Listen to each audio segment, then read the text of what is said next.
আসসালামু আলাইকুম রহমতুল্লাহ। স্টিভ জবসের 10টি প্রধান অভ্যাস নিয়ে আজ আলোচনা করব, যেগুলো তাকে শুধু ধনীই নয়, বিশ্বখ্যাত উদ্ভাবক এবং উদ্যোক্তা হিসেবে গড়ে তুলেছে। এই অভ্যাসগুলো তার কর্মপদ্ধতি, মানসিকতা এবং জীবন দর্শনেরই প্রতিফলন, যা যে কোনো ব্যক্তি নিজের জীবনে প্রয়োগ করে উন্নতির পথে এগিয়ে যেতে পারে। নাম্বার 1, দৃষ্টি ও উদ্দেশ্য স্পষ্টতা। স্টিভ জবস সবসময় জানতেন তিনি কী করতে চান। তার স্বপ্ন ছিল প্রযুক্তির মাধ্যমে মানুষের জীবন সহজতর এবং সুন্দর করা। অ্যাপলের প্রতিটি পণ্যের পেছনে ছিল এই লক্ষ্য। তিনি বিশ্বাস করতেন একজন নেতার দৃষ্টিভঙ্গি যদি স্পষ্ট হয়, তাহলে পুরো টিম সেই দৃষ্টিভঙ্গি অনুসরণ করে কাজ করতে পারে। এই স্পষ্ট উদ্দেশ্যই তাকে সঠিক সিদ্ধান্ত নিতে সাহায্য করেছে। নাম্বার 2, সৃজনশীলতা ও উদ্ভাবন। জবসের জীবনের অন্যতম বড় অভ্যাস ছিল সৃজনশীল চিন্তা করা। তিনি কখনো প্রচলিত নিয়মে আটকে থাকেননি। অ্যাপলের পণ্যগুলোর নকশা, ব্যবহারযোগ্যতা এবং প্রযুক্তি সবই ছিল নতুন কিছু তৈরি করার চেষ্টা। উদাহরণস্বরূপ, আইফোন তৈরি করার সময় তিনি কিপ্যাড বাদ দিয়ে টাচ স্ক্রিন প্রযুক্তিকে সামনে এনেছিলেন। এটি ছিল প্রযুক্তি জগতে বিপ্লব। নাম্বার 3, নির্মমভাবে অপ্রয়োজনীয় জিনিস বাদ দেয়া। স্টিভ জবসের একটি বিখ্যাত উক্তি ছিল, focus is about saying no. তিনি সবসময় চেয়েছেন অ্যাপল শুধুমাত্র কয়েকটি জিনিস নিয়ে কাজ করুক এবং সেই জিনিসগুলো যেন শ্রেষ্ঠ হয়। অপ্রয়োজনীয় বৈশিষ্ট্য, পণ্য বা পরিকল্পনা বাদ দিয়ে কেবল সবচেয়ে গুরুত্বপূর্ণ জিনিসে মনোযোগ দিতেন। এই অভ্যাসই অ্যাপলকে ফোকাসড এবং উন্নত রাখে। নাম্বার 4, পারফেকশনিস্ট মনোভাব। স্টিভ জবস ছিলেন চূড়ান্ত মানের প্রতি একনিষ্ঠ। তিনি পণ্যের প্রতিটি খুঁটিনাটি নিয়ে চিন্তা করতেন, এমনকি যেগুলো গ্রাহক দেখতে পায় না। উদাহরণস্বরূপ, ম্যাক কম্পিউটারের মাদারবোর্ডও সুন্দরভাবে ডিজাইন করার নির্দেশ দেন।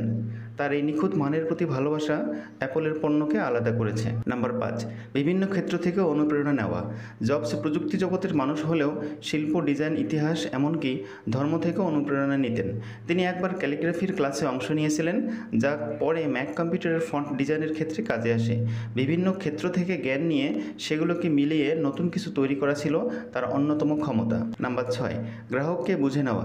স্টিভ জবস প্রায়ই বলতেন, customers don't know what they want until you show it to them. তিনি বুঝতেন গ্রাহক কীভাবে চিন্তা করে এবং কীভাবে প্রযুক্তি তাদের অভিজ্ঞতা উন্নত করতে পারে। সেই অনুযায়ী পণ্যের ডিজাইন ও ব্যবহার পদ্ধতি নির্ধারণ করতেন।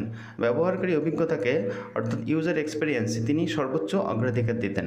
নাম্বার 7, দ্রুত সিদ্ধান্ত নেওয়ার ক্ষমতা। যখনই কোনো সিদ্ধান্ত নেওয়ার সময় আসতো, তিনি দ্রুত এবং সাহসিকতার সাথে সিদ্ধান্ত নিতেন।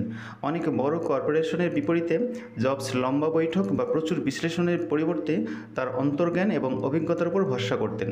যদিও এতে ভুল হতো, তবে সময় মতো সিদ্ধান্ত তাকে এগিয়ে রেখেছে। নাম্বার 8, স্ব-উন্নয়ন ও আত্ম অন্বেষণ। স্টিভ জবস ভারত ভ্রমণ করে জেন দর্শনে মনোনিবেশ করেন। তিনি প্রায়ই ধ্যান, অর্থাৎ মেডিটেশন করতেন। নিজের ভেতরের জগৎকে জানার মাধ্যমে তিনি নিজের সিদ্ধান্ত ও জীবনবোধকে আরও শক্তিশালী করেন। এই আত্ম অন্বেষণের অভ্যাস তাকে দৃঢ় মানসিকতা দিয়েছে, যা একজন সফল উদ্যোক্তার জন্য অত্যন্ত গুরুত্বপূর্ণ। নাম্বার 9, চ্যালেঞ্জ গ্রহণ ও ব্যর্থতাকে শিক্ষা হিসেবে দেখা। স্টিভ জবসকে অ্যাপল থেকে বের করে দেওয়া হয়েছিল এক সময়, কিন্তু তিনি থেমে যাননি, বরং নতুন কোম্পানি নেক্সট ও পিক্সার তৈরি করেন এবং পরে সেগুলো দারুণ সফল হয়। এই অভ্যাস তাকে বারবার ব্যর্থতা থেকে ফিরে আসার শক্তি দিয়েছে। তিনি সবসময় ব্যর্থতাকে শিক্ষার মাধ্যম হিসেবে দেখতেন। নাম্বার 10, টিম তৈরিতে দক্ষতা ও নেতৃত্বগুণ। তিনি সেরা প্রতিভাবানদের খুঁজে এনে একত্রিত করতেন এবং তাদের সর্বোচ্চটা দেওয়ার জন্য অনুপ্রাণিত করতেন। যদিও জবস অনেক সময় কঠোর ছিলেন, কিন্তু তিনি প্রতিভাকে চিনতেন এবং তাদের উপযুক্ত পরিবেশ দিতে জানতেন। তার নেতৃত্বগুণ অ্যাপলের মতো জায়ান্ট কোম্পানি গঠনে গুরুত্বপূর্ণ ভূমিকা রেখেছে। স্টিভ জবসের ধনী হওয়ার পেছনে কেবল অর্থ উপার্জনের ইচ্ছা ছিল না, ছিল একটা দৃষ্টিভঙ্গি, নান্দনিকতা, উদ্ভাবনী মনোভাব এবং মানুষের জীবনে প্রভাব ফেলার আকাঙ্ক্ষা। তার অভ্যাসগুলো শুধুমাত্র উদ্যোক্তা হওয়ার জন্য নয়, বরং একজন সৃজনশীল, সচেতন ও মননশীল মানুষ হওয়ার জন্য অনুকরণীয়। এসব অভ্যাস যদি আমরা নিজেদের জীবনে প্রয়োগ করতে পারি, তাহলে সফলতার দ্বার অনেকটাই উন্মুক্ত হয়ে যাবে। আসসালামু আলাইকুম।